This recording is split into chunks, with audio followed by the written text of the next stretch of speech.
दोसरे नाम के चूड़िया बिंदिया, दोसरे नाम के लगवलू सिंदूर, आपन बन के हो गईलू बेगाना,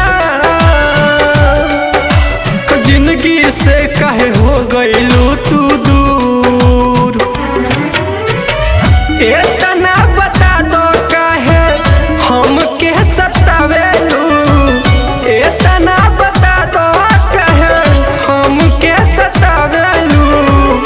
दोसरा के नाम के हमें हदीर चावेलू, काहे ये जान तू हंसा के रोआवेलू।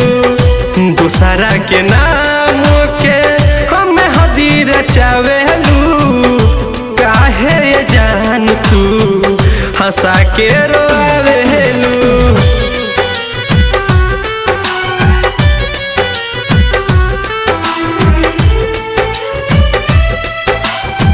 Music by Anup Pushwaha.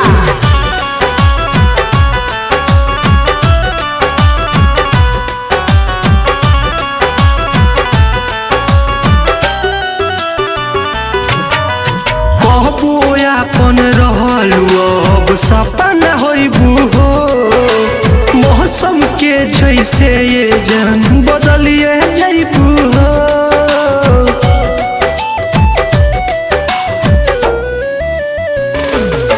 निंदिया नैना से दूर भइल, दिल गम में बड़ा मजबूर भइल। सोहबना जुदाई झूठे तीर तू चलावेलू, दूसरा के नाम के मेहंदी रचावेलू। काहे ये जान तू आशा के रोआवेलू, दूसरा के नाम के मेहंदी रचावेलू। काहे ये जान तू आशा के रोआवेलू।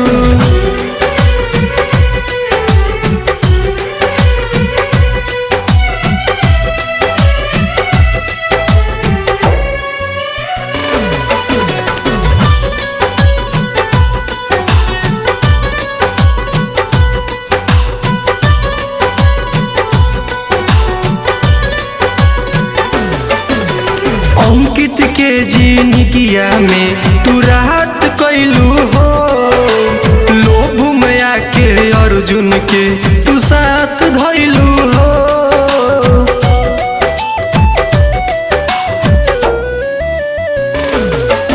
अब गैर के प्यार में ढल जइबू, तू बर्फ के जैसे पिघल जइबू।